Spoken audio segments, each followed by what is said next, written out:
ዛሬ የመጽሐፍ ቅምሻችን ሰንዴይስ ቱዴይ ከሚለው መጽሐፍ 5 ቁልፎችን ለማየት እንሞክራለን። የዚህ መጽሐፍ ደራሲ ማቲው ዲክስ በህይወቱ ከባድ የሚባሉ የሞት አደጋዎች ያጋጠሙትና ለሞት የሚያበቃ የመኪና አደጋ እንዲሁም በተደጋጋሚ ከመሳሪያ ተኩስ ሊተርፍ ችሏል። እነዚህ አደገኛ አደጋዎች በህይወቱ ቆም ብሎ እንዲያስብና ቅድሚያ የሚሰጣቸውን ነገሮች እንዲለይ ምክንያት ሆነውለታል።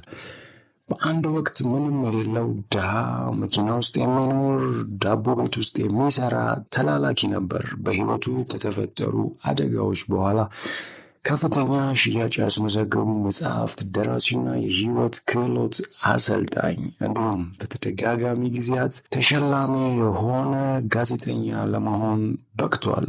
ይህ መጽሐፍ በህይወት ውጤታማና የተሻለ ለመሆን በሚረዱ 22 ግን ደግሞ ውጤታማ በሆኑ አስደሳች ነጥቦች የተሞላ ነው። ለዛሬ ከዚህ መጽሐፍ የተመረጡትን 5 የትም ያልሰማቸውን የህይወት ቁልፎችን ለማየት እንሞክራለን። ለዚህ ቻናል አዲስ የሆናችሁ ይህንን ቻናል ሰብስክራይብ በማድረግ ዘና በማለት ተቀመጡና ወደሚቀጥለው ወይም ወደ መጀመሪያው ነጥብ 1 እናምራ። The parking lot practice ይህ ነጥብ የሚያብራራው በህይወት ሽርፍራፊ በምንላቸው ሰዓታት እንዴት በውጤታማነት መጠቀም እንደምንችል ነው።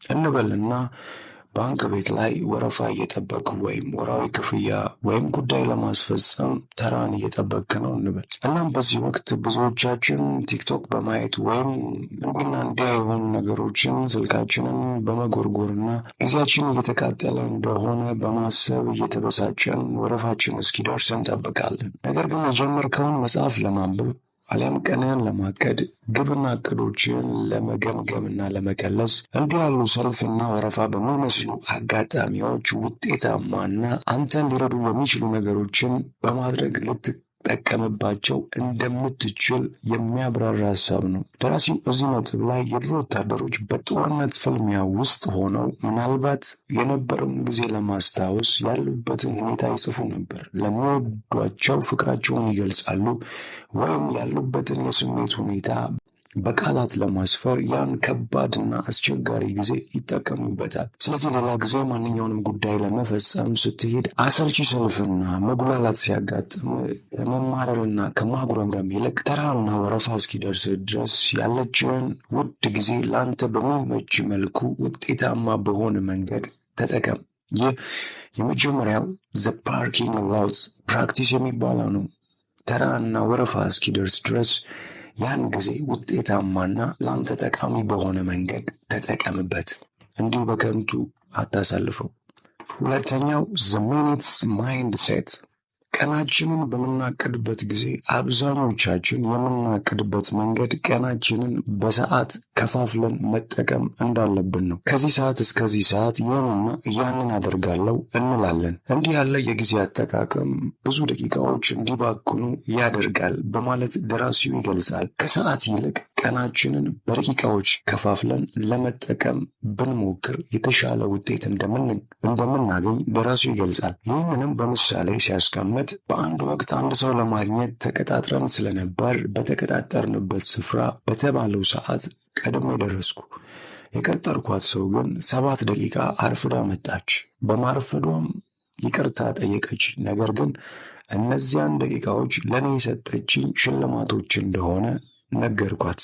ንግግሬ ግራ ስላጋባት ምን እያልኩ እንደሆነ ጠየቀችኝ። እኔም እሷ ባረፈደቻቸው 7 ደቂቃዎች እሷን እየጠበቅኩ ምን ያህል አዳዲስ ሀሳቦችን በኮምፒውተሬ ላይ እንደጻፍኩ አሳየኋት። በጣም በመገረሟ ከዚያ ቀን ጀምሮ ቀኗን ከሰዓት ይልቅ በደቂቃዎች ማቀድ ጀመረች። አንድን ነገር ለማድረግ ሰዓቱ እስኪደርስ ድረስ ከመጠበቅ ይልቅ ቀኖችን በደቂቃዎች ከፋፍለ ተጠቀማቸው። የባከኑ በሚመስሉ ደቂቃዎች ውጤታማ በሆነ መንገድ ተጠቀም።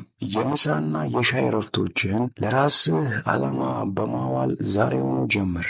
ቀላል የሚመስሉ እነዚህ ሽርፍራፊ ደቂቃዎችና ሰከንዶች በህይወት ላይ የኋላ ጉልህ ለውጥ ሲያመጡ ትመለከታለህ። ስለዚህ ሁለተኛው ከዚህ መጽሐፍ የምናየው ቁልፍ ነጥብ ዘ ሚኒትስ ማይንድሴት፣ ቀንህን በምታቅድበት ጊዜ ከሰዓት ይልቅ በደቂቃዎች ከፋፍለህ ለመጠቀም ሞክር።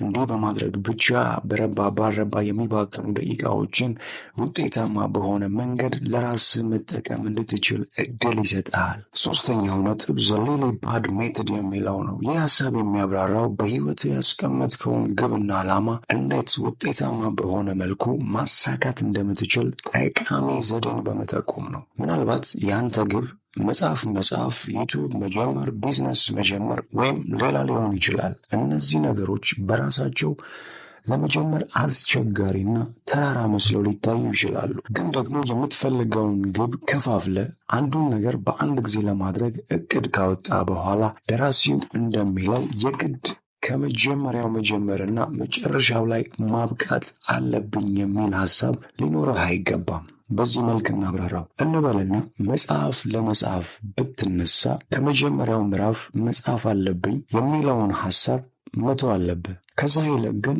እንደፈቀደ ውስጥ እንደፈለገው ከተሰማ ቦታ መጀመር ትችላለህ። ግቦችህን ቀጥና ግትር በሆነ መንገድ ማስቀመጥ ገዝፈው እንዲታዩህ በማድረግ ተነሳሽነትህን ይገላሉ።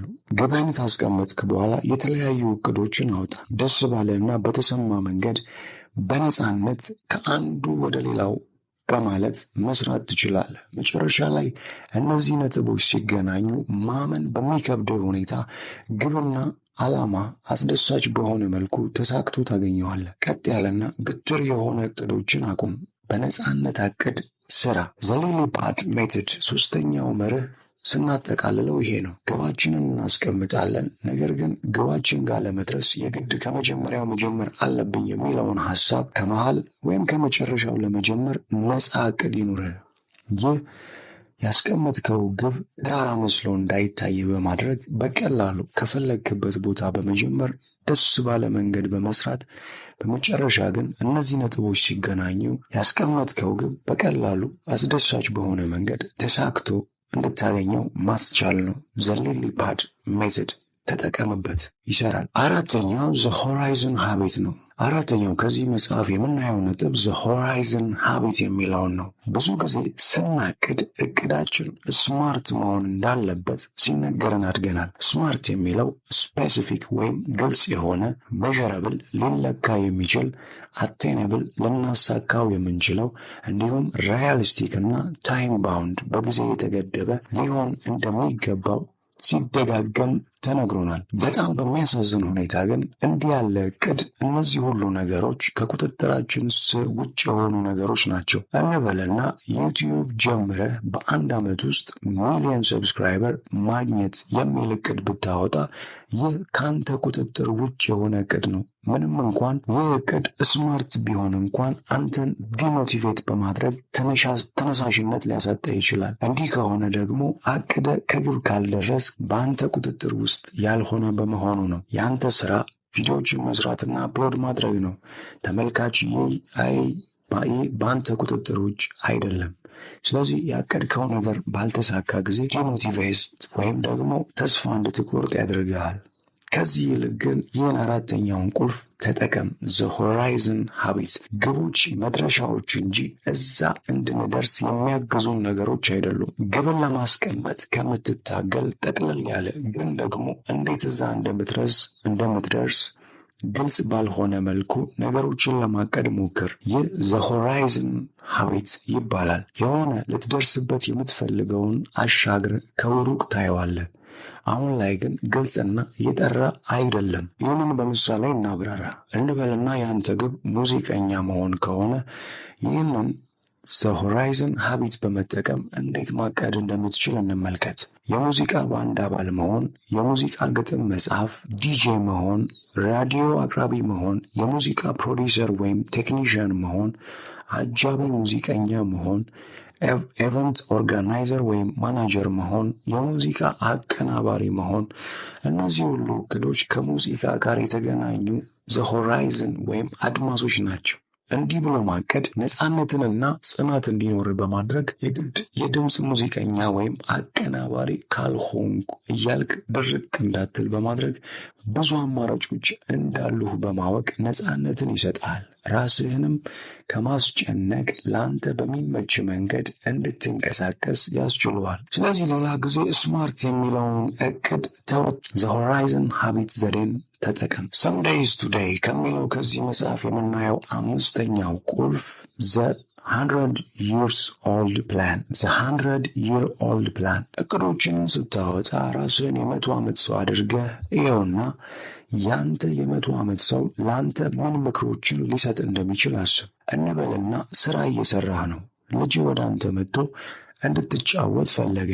በዚህ ወቅት ሁለት አማራጮች አሉ። ስራን መቀጠል ወይም ልጅን በመቆጣት አመናጭቀ በመሸኘት ማባረር ወይም ስራን ለጥቂት ጊዜ ተወት ማድረግና ከልጅ ጋር አብረ ማሳለፍ። በዚህ ወቅት ያንተ የ100 ዓመት ሰው በዚህ ወቅት ምን አይነት ምክር ላንተ ሊለግስ ይችላል? ልጅን አባረው ስራን ቀጥል ይልሃል ወይስ ከጊዜ ጥቂት ውሰድና ከልጅ ጋር ጥሩ ጊዜ ያሳልፍ? በእርግጠኝነት ያንተ የ100 ዓመት እድሜስ ያለው ሰው ስራን ትተህ ከልጅ ጋር ትንሽ ጊዜ እንድታሳልፍ በእርግጠኝነት ይመክርሃል። ይህ ልጅ ከአንተ ጋር ለመጫወትና ያንተን አብሮነት የማይፈልግበት ጊዜ ይመጣል። ስለዚህ ጊዜን ከልጅ ጋር ተጠቀም በማለት ይመክራል። ይህ ዘ ሰሎሞን ፕሮጀክት በመባል ይታወቃል። እስኪ ይህንን ቪዲዮ ቆም አድርገውና ራስህን የዛሬ 80 ዓመት ወይም 100 ዓመት ላይ እንዳለ ሰው አድርገህ ተመልከተው። ያ ያንተ 80 ዓመት ወይም 100 ዓመት ሰው አሁን ላይ ላለው ላንተ ምን አይነት ምክሮችን ሊሰጥህ እንደሚችል ወረቀት ያዝና ጻፋቸው።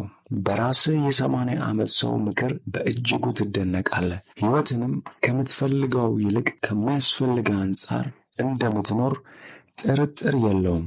ስለዚህ ከዚህ መጽሐፍ የምናየው የመጨረሻውና አምስተኛው ነጥብ the 100 years old የሚለውን ሐሳብ ስንመለከት ራስህን የ100 ዓመት ሰው አድርገህ በማሰብ አሁን ላለው አንተ ያ የ100 ዓመት ሰው ምን ምክሮችን አሁን ላለው አንተ ሊሰጥ እንደሚችል ማስፈርና እነዛን ምክሮች መከተል ነው።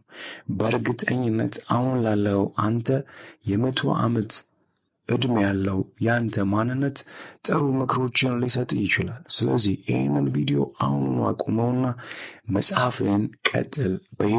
በህይወት ከምትፈልገው ይልቅ የሚያስፈልጉ ጠቃሚ ምክሮችን ይለግሳል። በእርግጠኝነትም ምክሮቹ ትክክሎች ናቸው። some days today በማቴው ዲከንስ መጽሐፍ ዙሪያ የነበረን የመጽሐፍ ቅምሻ ይህን ይመስል ነበር። የትኛው ነጥብ ተመቻችሁ? ኮመንት ላይ ጻፉልኝ። ለዚህ ቻናል አዲስ የሆናችሁ ሰብስክራይብ በማድረግ ይህንን ድንቅ ቤተሰብ እንድትቀላቀሉ ጋብዛችኋለሁ። ልታነቡት ፈልጋችሁ ጊዜ ያጣችሁለት ገበያ ላይ ያላገኛችሁት ሰዎች የጠቆሟችሁ ማንኛውንም መጽሐፍ ኮመንት ላይ ጻፉልኝ። ለእናንተም ለእኔም ለሁላችንም በሚመች መልኩ ሰመሪ ሪቪው እየሰራን መልሼ ለእናንተ የማቀርብ ይሆናል።